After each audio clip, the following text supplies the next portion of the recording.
Okay okay. तो part 1 में हमने बेसिक चीजें कवर कर ली, ठीक है। बिल्ली नहीं है, लाइट थोड़ी कम आएगी, दिख रहा है तो चलेगा, ठीक है। कंसेप्ट पढ़ना है, सीखो में। तो पार्ट वन में हमने बेसिक चीजें कवर कर ली। उसके बाद आज हम डिस्कस करेंगे स्प्लिटिंग, उसके बाद स्प्लिटिंग एनर्जी, फैक्टर्स देखेंगे।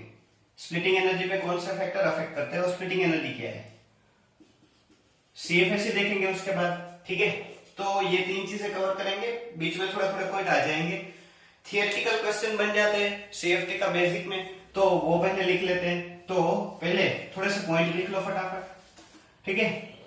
शॉर्ट में बता देता हूं आपको कि जो कॉम्प्लेक्स बनता है मेटल और लिगेंड से, उसमें मेटल और लिगेंड के बीच में इलेक्ट्रोस्टैटिक फोर्स होता है, मतलब इसमें आयोनिक बॉन्डिंग होती है। उसके बाद इसमें जो मेटल की ऑर्बिटल और लिगेंड की ऑर्बिटल है उसके बीच में इंटरमिक्सिंग नहीं होती, बस वही लिखना है। तो लिखिए पहला point, according to CFT there is electrostatic force in between metal and ligand। Metal और लिगेंड के बीच में कौन सा फोर्स होता है, इलेक्ट्रोस्टैटिक फोर्स। मतलब ये कौन सा बॉन्ड बनाता है, आयोनिक बॉन्ड। क्वेश्चन बन जाता है 1 मार्क से, तो ये भी थोड़ा थोड़ा बहुत आना चाहिए, ठीक है। उसके बाद next point, according to CFT there is no intermixing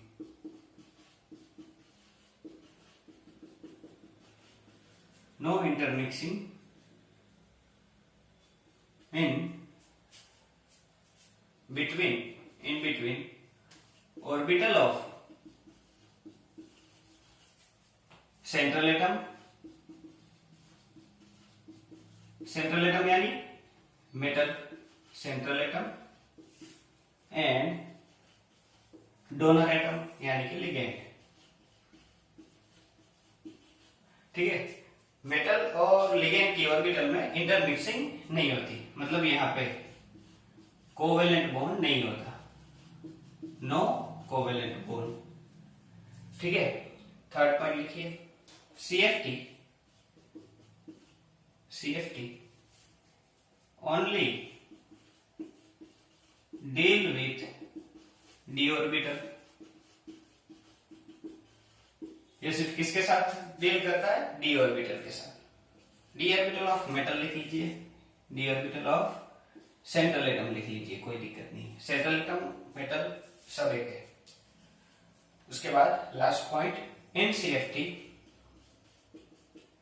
ligand consider as point charge। इसमें हम लिगेंड को क्या कंसीडर करते हैं, पॉइंट चार्ज। लिख लीजिएगा, वीडियो को रोक के मैं निकाल रहा हूं, ठीक है। तो ये 3 पॉइंट हो गए। इलेक्ट्रोस्टैटिक फोर्स होता है, आयोनिक बॉन्डिंग होता है, इंटरमिक्सिंग नहीं होता, कोवेलेंट बॉन्ड नहीं होता, लिगेंड क्या होता है, पॉइंट चार्ज। और हम किसके साथ डील करते हैं, d ऑर्बिटल के साथ। हो गए सब पॉइंट, बस इतना ही है। उसके बाद एक और बात लिख लीजिए, देखिए हमने बोला था ना d ऑर्बिटल के साथ सिर्फ डील करता है। तो देखिए अगर s ऑर्बिटल ले लें, s ऑर्बिटल एक ले लिया हमने, p orbital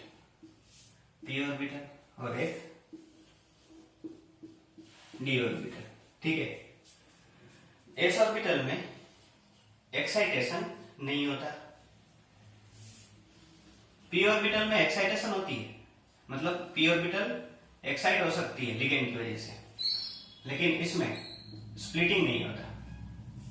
d orbital excite भी होती है और स्प्लिटिंग भी होता है इसमें, ठीक है। लिख लेते हैं इसमें s orbital neither excite nor split, excite भी नहीं होती, स्प्लिट भी नहीं होती। उसके बाद P orbital, excitation takes place,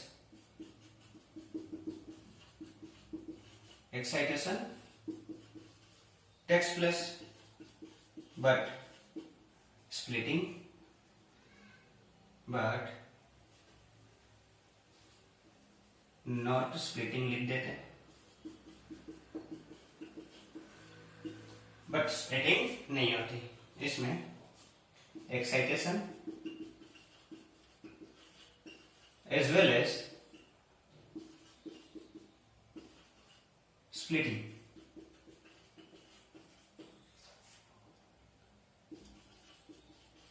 takes place, excitation as well as splitting both takes place। तो क्या समझे? एस एक्साइट भी नहीं हो सकती, स्प्लिट भी नहीं हो सकती, पी एक्साइट हो सकती है पर स्प्लिट नहीं हो सकती, और डी एक्साइटेशन भी हो सकता है इसमें और स्प्लिटिंग भी हो सकता है।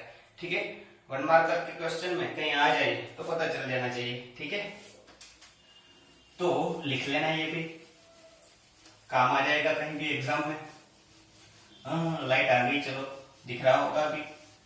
अब लाइट की वजह से फोकस प्रॉब्लम चला जाता है, वीडियो फिर से बनानी पड़ती है। देख लेते हैं हम सही चल रहा है कि नहीं। ओके भैया, सही जा रहा है सब।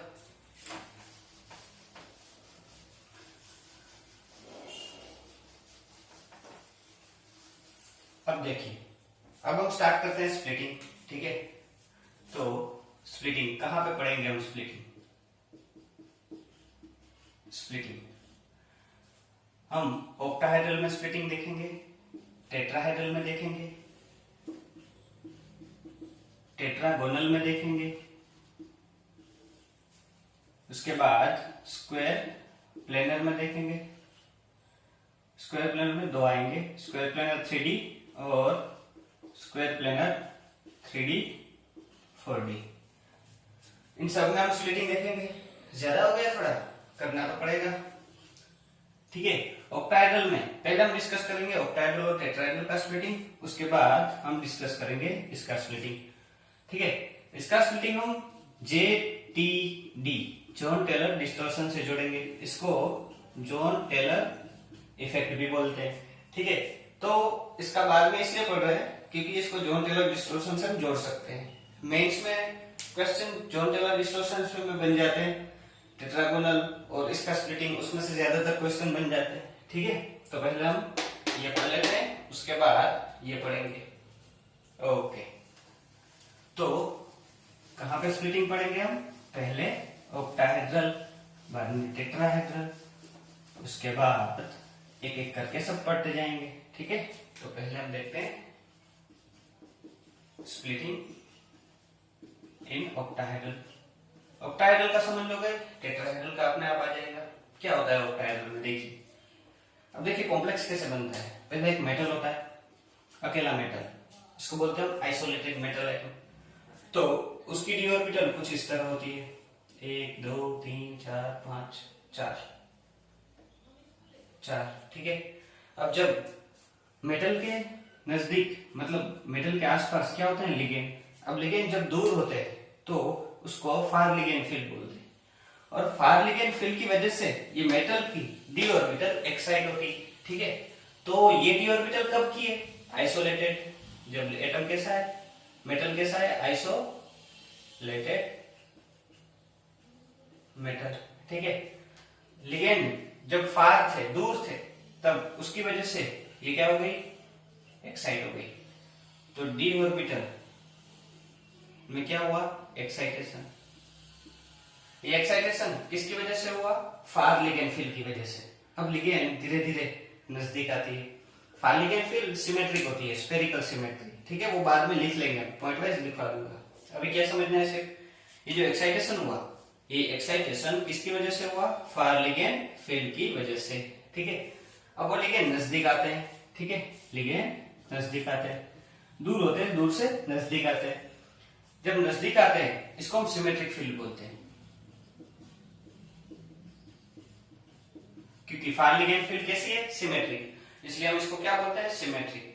जब लिगेंड नजदीक आते हैं तब वो सिमेट्री नहीं होती, उसकी कोई स्फेरिकल सिमेट्री नहीं होती, उसकी सिमेट्री स्पेसिफिक होती है, ऑक्टाहेड्रल हो जाती है, टेट्राहेड्रल, ठीक है।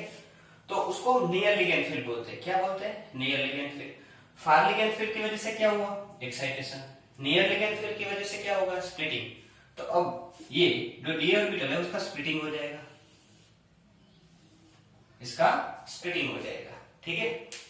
अब देखिए डी ऑर्बिटल का स्प्लिटिंग, इसके दो पार्ट हो जाएंगे, एक हो जाएगा Eg और दूसरा एक हो जाएगा Eg और दूसरा T2G, ठीक है।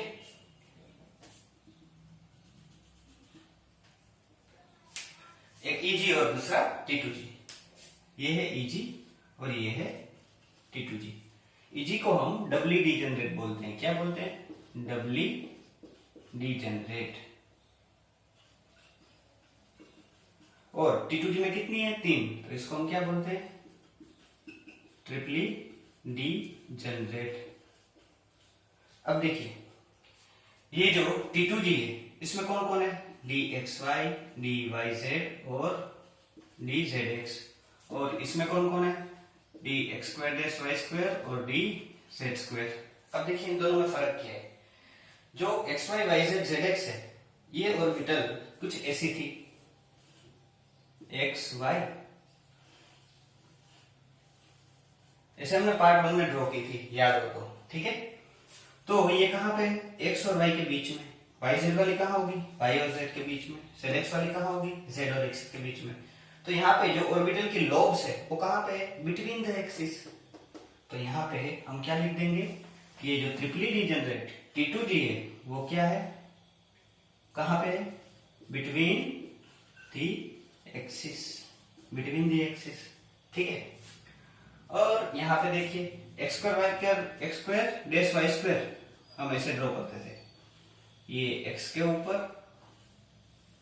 अब देखिए ये x और y के बीच में नहीं है, x square dash Y square कहाँ पे है? x और y के ऊपर, यानी ये कहां पे होती है? along the axis, एक्सिस के ऊपर। सेट स्क्वायर भी कुछ इस तरह थी। सेट स्क्वायर कैसे थी? सपोज ये z एक्सिस है तो ऐसे ड्रॉ करते थे हम, एक इलेक्ट्रॉन की रिंग, इसको हम ऐसे भी ड्रॉ कर सकते हैं। पार्ट 1 में नहीं बता था, अब बता देता हूं। और दूसरी भी कहां पे? z पे, ठीक है। तो इस तरह भी ड्रॉ कर सकते हैं। तो ये कहां पे? z एक्सिस पे, इसलिए हमने क्या लिख दिया? along the axis। अब देखिए हुआ क्या? आइसोलेटेड मेटल एटम था, लिगेंड फार लिगेंड फील्ड की वजह से एक्साइटेशन हुआ और नियर लिगेंड फील्ड की वजह से क्या हुआ? स्प्लिटिंग हुआ। तो अगर आपको कोई बोल दे फार लिगेंड फील्ड की वजह से क्या होता है? एक्साइटेशन। नियर लिगेंड फील्ड की वजह से क्या होता है? स्प्लिटिंग, ठीक है। अब स्प्लिटिंग में हुआ क्या? ये एनर्जी, ये जो एनर्जी है वो किसकी है? डी ऑर्बिटल की।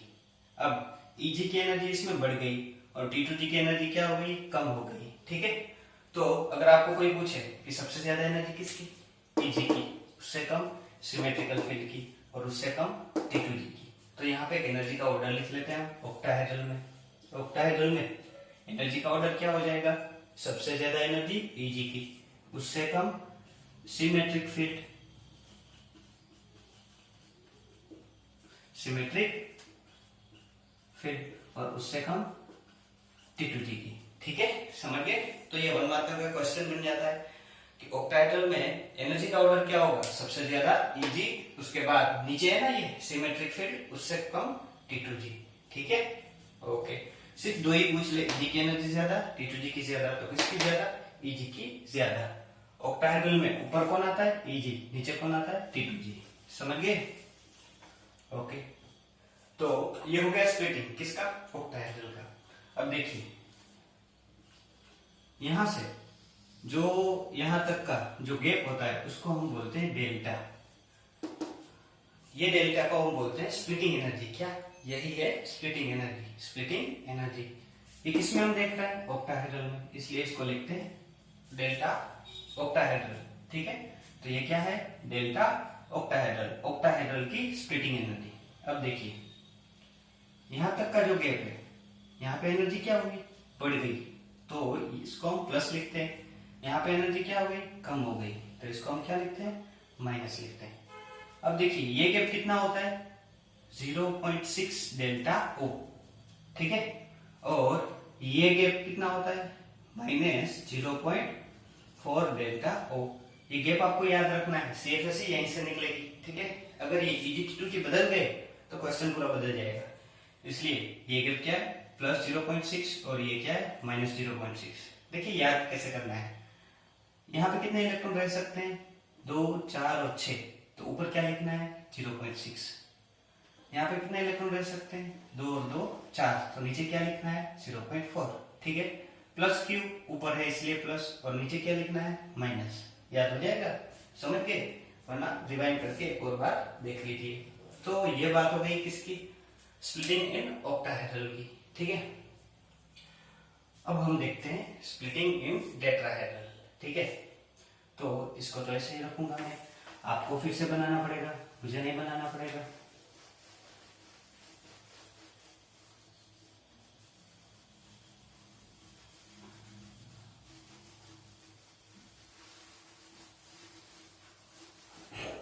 देखिए टेट्राहेड्रल में सेम, पहले आइसोलेटेड मेटल एटम होता है, उसके नजदीक लिगेंड आते हैं, जब लिगेंड दूर होते हैं तब एक्साइटेशन होता है, लिगेंड नजदीक आते हैं तो क्या हो जाता है, स्प्लिटिंग।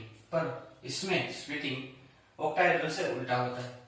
ऑक्टाहेड्रल में कौन ऊपर था, Eg, इसमें ऊपर कौन होगा, T2G। टेट्रा में T2G ऊपर, ऑक्टा में Eg ऊपर, ठीक है, और नीचे कौन होगा, Eg। तो हम स्प्लिटिंग इन क्या देख रहे हैं, टेट्राहेड्रल, ठीक है। ऊपर क्या है, T2G, नीचे क्या है, Eg। अब देखिए इसमें क्या होता है, इन दोनों का जो गैप है इसको हम क्या बोलते हैं, ट्रिपल डिजेनरेट, लिखने की जरूरत नहीं, इसको हम क्या बोलते हैं, डबली डिजेनरेट। यहाँ पे कौन है, dxy, dyz, dzx, यहाँ पे कौन है, dx2, dx2 y2 और dz2, वो तो आपको पता है, तो लिखने की जरूरत नहीं है। अब देखिए इन दोनों के जो बीच का गैप होता है उसको हम बोलते हैं डेल्टा टी, उसको क्या बोलते थे, डेल्टा ओ, डेल्टा ऑक्टाहेड्रल, इसको क्या बोलते हैं, डेल्टा टेट्राहेड्रल। ये एनर्जी है वो किसकी, अनस्प्लिटेड, इसको अनस्प्लिटेड बोलते हैं, इसको स्प्लिटेड, अनस्प्लिटेड ऑर्बिटल्स की। अब देखिए ये गैप क्या हो जाएगा और ये गैप क्या हो जाएगा, वो देखना है। ऊपर वाला गैप प्लस, नीचे वाला गैप माइनस। यहाँ पे कितने इलेक्ट्रॉन रह सकते हैं, 2 और 2 4, तो ऊपर क्या लिखना है, 0.4 डेल्टा टी। यहाँ पे कितने इलेक्ट्रॉन रह सकते हैं, 2 4 6, तो नीचे क्या लिखना है, 0.6 डेल्टा टी। ये सिर्फ ट्रिक है, यहाँ पे 6 तो नीचे 6 लिख दिया, यहाँ पे 4 तो ऊपर 4 लिख दिया, ठीक है। ये थियरी नहीं है, ट्रिक है, हमें याद करने के लिए, क्वेश्चन गलत ना हो इसके लिए, ठीक है। तो ये हो गया क्या, स्प्लिटिंग इन टेट्राहेड्रल, ठीक है। तो हमने स्प्लिटिंग ऑफ ऑक्टाहेड्रल पढ़ लिया, स्प्लिटिंग ऑफ टेट्राहेड्रल पढ़ लिया। अब हम बात करेंगे इलेक्ट्रॉनिक कन्फिगरेशन के बारे में, T2G और Eg में इलेक्ट्रॉन कैसे भरना है, वैसे वो बात करेंगे, ठीक है। तो fitting of electron in octahedral, पहले हम ऑक्टाहेड्रल में भरते हैं इलेक्ट्रॉन, ठीक है। तो देखिए अब मैं ये पूरी ऑर्बिटल नहीं बना रहा हूं, सिर्फ ऐसे लिख दे रहा हूं, 1 2 3 4 5, ये होती है ना, इसको ऐसे भी लिख सकते हैं, तो मैं सिर्फ ऐसे लिख रहा हूं, ठीक है। तो ये पहले ऑर्बिटल। अब देखिए ऑक्टाहेड्रल में इलेक्ट्रॉन दो तरीके से भर सकते हैं, एक भर सकते हैं हाई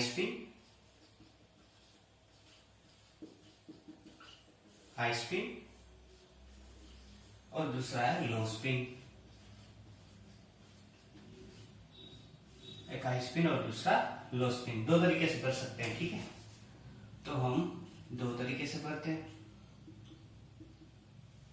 अब देखिए ऑक्टाहेड्रल का स्प्लिटिंग होता है, ऊपर कौन आता है, Eg, ऐसा लिख दिया चलेगा। Eg में कितने होते हैं, 2, और नीचे कौन होगा, T2G, ठीक है। इस साइड में लो स्पिन से भरूंगा, इस साइड में हाई स्पिन से भरूंगा, ऊपर Eg और नीचे T2G। ठीक है, तो अब देखिए, अब एक बात जरा गौर करिएगा कि जो लो स्पिन है उसमें देखो मैंने गैप ज्यादा बड़ा रखा है और हाई स्पिन में मैंने गैप क्या रखा है, छोटा। बिल्कुल ऐसा ही होता है। ठीक है, जो लो स्पिन होता है उसमें गैप बड़ा होता है, और बड़ा कर देता हूं ताकि आपको पता चले। Eg और T2G। ओके, अब दिख रहा है फर्क। हाई स्पिन में इलेक्ट्रॉन भरेंगे और लो स्पिन में इलेक्ट्रॉन भरेंगे। देखिएगा, पहले भरते हैं हाई स्पिन में। ठीक है, यहां से थोड़े थोड़े क्वेश्चन भी बन जाएंगे। अब देखिए, इसमें ये गैप यानी डेल्टा O, दोनों में डेल्टा O ही आएगा, क्योंकि हम क्या देख रहे हैं, ऑक्टाहेड्रल। उसमें दो पार्ट है, एक हाई स्पिन और एक लो स्पिन। तो हम इलेक्ट्रॉन भरेंगे कैसे, किसमें, हाई स्पिन में। हम इलेक्ट्रॉन भरना स्टार्ट करेंगे। अगर पहला इलेक्ट्रॉन यहाँ पे आएगा, दूसरा यहाँ पे, तीसरा यहाँ पे। मैं काम कर रहा हूँ, मैं यहाँ पे नंबरिंग दे रखा हूँ। ठीक है, अगर इलेक्ट्रॉन में आपको पता नहीं चलेगा, नंबरिंग अगर हम डाल देंगे तो हमें पता चल जाएगा कि फर्स्ट इलेक्ट्रॉन कहाँ पे, सेकंड कहाँ पे, थर्ड कहाँ पे। ठीक है, तो पहला इलेक्ट्रॉन यहाँ पे दूसरा और यहाँ पे तीसरा। क्या है यहाँ पे, हाई स्पिन। तो चौथा इलेक्ट्रॉन कहाँ पे चला जाएगा, ऊपर, चौथा, फिर पांचवा। ठीक है, फिर छठा, सातवां, आठवां, नौवां और 10वां। इस तरह से इलेक्ट्रॉन भरेंगे। अब देखिए, हून रूल पढ़ा है हमने। क्या पढ़ा है, हून रूल। हून रूल क्या कहता है, हून भाई साहब कहते हैं कि जब हम इलेक्ट्रॉन भरते हैं तब पहले सब में एक एक इलेक्ट्रॉन जाएंगे। जब सभी ऑर्बिटल में एक एक इलेक्ट्रॉन आ जाएंगे तभी उस पेयरिंग होना स्टार्ट होगी। ठीक है, तो पहले सब में एक एक इलेक्ट्रॉन, उसके बाद पेयरिंग होगी। तो हाई स्पिन में कुछ ऐसा ही हो रहा है। देखिए, फिर से कर रहे हैं हम। पहला इलेक्ट्रॉन, दूसरा, तीसरा, चौथा यहाँ पे, पांचवा यहाँ पे, सब में एक एक इलेक्ट्रॉन आ गए। बाद में पेयरिंग होती है, फिर 6, 7, 8, 9, 10। मतलब यहाँ पे जो हून रूल है वो फॉलो हो रहा है। तो मैं यहाँ पे लिखूंगा हून्स रूल फॉलो। ठीक है, तो कोई पूछे आपको कि भैया ऑक्टाहेड्रल में, हाई स्पिन में हून रूल फॉलो हो रहा है, तो आपको हाँ बोलना है। ठीक है, अब देखिए, मैं यहाँ पे इलेक्ट्रॉन भरता हूँ, कहाँ पे, लो स्पिन में।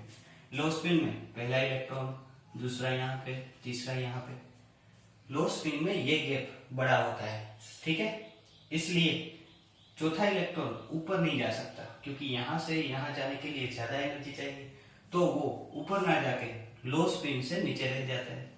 फोर्थ इलेक्ट्रॉन, 5, 6, पहला, दूसरा, तीसरा, चौथा ऊपर नहीं जाता, नीचे 4, 5, 6, फिर ऊपर 7, नीचे सब फिलअप हो जाएगी, बाद में ऊपर जाएंगे 7, 8, 9 और 10।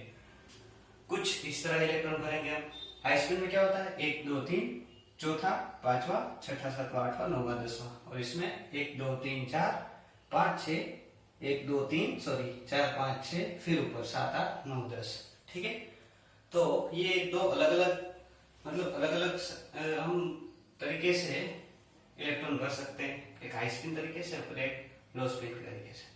अब यहाँ पे क्या होगा, ये इलेक्ट्रॉन यहाँ पे नीचे फुल ऑर्बिटल भरे, हम पूरी ऑर्बिटल भर जाएंगी तभी इलेक्ट्रॉन ऊपर जाएंगे। ठीक है, तो यहाँ पे ऑर्बिटल खाली है, फिर भी यहाँ पे पेयरिंग हो जा रही है, तो यहाँ पे हून रूल फॉलो नहीं हो रहा। तो ऑक्टाहेड्रल लो स्पिन में हून्स रूल नॉट फॉलो, या हम बोल सकते हैं यहाँ पे हून रूल वायलेट हो रहा है। ठीक है, तो ये बात की हमने क्या, हाई स्पिन की और लो स्पिन की। देख लीजिए, यहां से कहीं क्वेश्चन बन जाते हैं। ठीक है, तो अब हाई स्पिन क्यों होता है और लो स्पिन क्यों होता है, एक तो इसका रीजन है लिगेंड। ठीक है, अगर कोई पूछे लो फील्ड, लो स्पिन हो रही है जब, तब लिगेंड कैसे होंगे, तब लिगेंड स्ट्रॉन्ग होंगे, स्ट्रॉन्ग लिगेंड फील्ड। क्या समझे, लो स्पिन में स्ट्रॉन्ग लिगेंड फील्ड, और हाई स्पिन में week ligand field, week ligand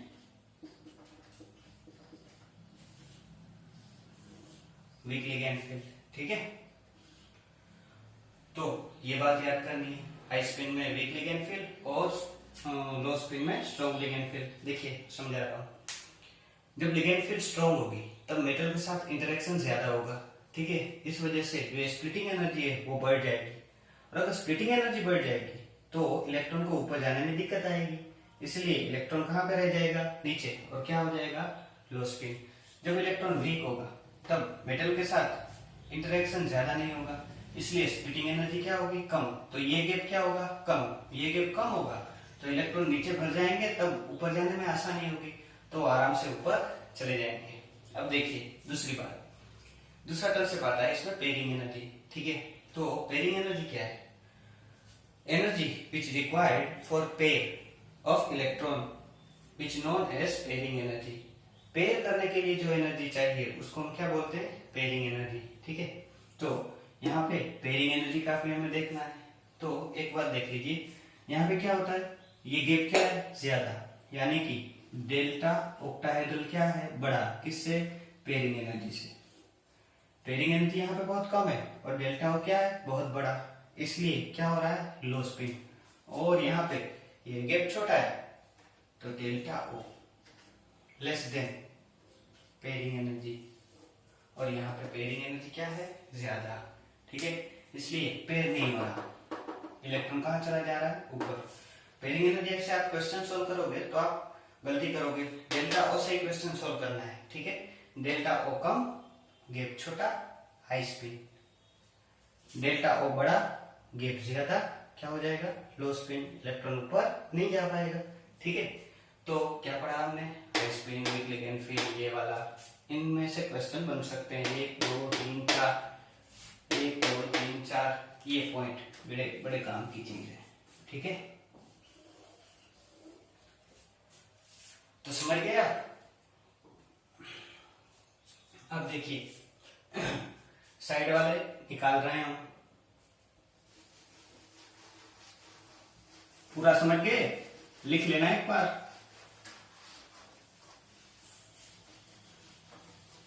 अब देखिए हम इलेक्ट्रॉन भर रहे हैं, एक के बाद इलेक्ट्रॉन तो भर दिए, पर वापस से भरेंगे क्योंकि हमें इलेक्ट्रॉन की कॉन्फ़िगरेशन लिखनी है। यहाँ पे क्या होगा, ऊपर कौन, Eg और नीचे T2G। यहाँ पे भी थोड़ा छोटा कर देते हैं, Eg और T2G। ठीक है, ज्यादा जगह चाहिए साइड में, इसलिए। तो यहाँ पे हाई स्पिन है और यहाँ पे लो स्पिन। अब देखिए D1 का मतलब क्या हो गया कि D में कितने इलेक्ट्रॉन, एक इलेक्ट्रॉन। तो पहले हम लो स्पिन में इलेक्ट्रॉन भरते हैं, तब एक इलेक्ट्रॉन यहाँ पे आ जाएगा। ठीक है, तो इसकी इलेक्ट्रॉनिक कॉन्फ़िगरेशन हो जाएगी, क्या हो जाएगी, इसको हम क्या बोलते हैं, T2G, और इसको Eg। T2G में कितने इलेक्ट्रॉन, एक, और Eg में 0। ठीक है, उस तरह से D2 का भरते हैं हम, T2G में कितने इलेक्ट्रॉन, 2, Eg में 0। D3, T2G में कितने, 3, Eg में 0। ठीक है, उसके बाद D4, चौथा इलेक्ट्रॉन ऊपर जाएगा कि यहाँ रहेगा, क्या है, लो स्पिन। ठीक है, लो स्पिन है, तो लो स्पिन में इलेक्ट्रॉन कहाँ पे रहेगा, नीचे। तो D4 में T2G में कितने इलेक्ट्रॉन, 4, Eg में 0। उसके बाद D5, T2G 5, Eg 0, 6 electron.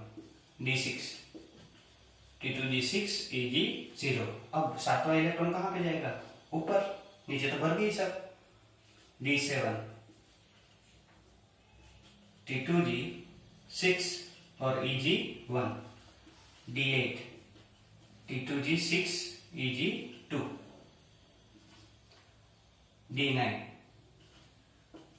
T2G 6, Eg 3। और D10, T2G 6, Eg 4। वो लिख लेना आप नीचे। ठीक है, अब उसी तरह पे यहाँ पे इलेक्ट्रॉन भरना है। तो देखिए D1 एक इलेक्ट्रॉन कहाँ पे आएगा, नीचे। T2G1 Eg0। अब मैं पहले क्या करता हूँ, T2G Eg लिख लेता हूँ। T2G Eg, T2G Eg, T2G Eg, T2G Eg, T2G Eg, आप भी लिख लो फटाफट। D2, D3, D4, D5, D6, D7, D8, 9, 10 आप लिख लेना, ठीक है। एक इलेक्ट्रॉन T2G में कितने, एक, और Eg में कितने, 0, 2 electron T2G2 Eg0, 3 electron T2G3 Eg0। चौथा इलेक्ट्रॉन कहाँ पे जाएगा, यहाँ पे कि ऊपर, ऊपर जाएगा। क्यों ऊपर जाएगा, क्योंकि क्या है यहाँ पे, हाई स्पिन। चौथा इलेक्ट्रॉन ऊपर, T2G3 Eg1, फिर ऊपर T2G3 Eg2, फिर नीचे T2G4 Eg2, फिर नीचे T2G5 Eg2, फिर नीचे T2G6 Eg2, 7th ऊपर। तो 9 में क्या होगा, T2G6 Eg3, उसके बाद T2G6 Eg4, ठीक है। इस तरह से इलेक्ट्रॉन होंगे। तो ये हो गई इलेक्ट्रॉनिक कन्फिगरेशन। तो इलेक्ट्रॉनिक कन्फिगरेशन से क्या होता है, क्वेश्चन आ जाता है। तो लिख लो फटाफट, मैं देख लेता हूँ वीडियो सही चल रहा है कि नहीं। सही चल रहा है भाई, सही चल रहा है। तो फटाफट आप लिख लो, निकाल रहा हूं भैया, लिख लेना।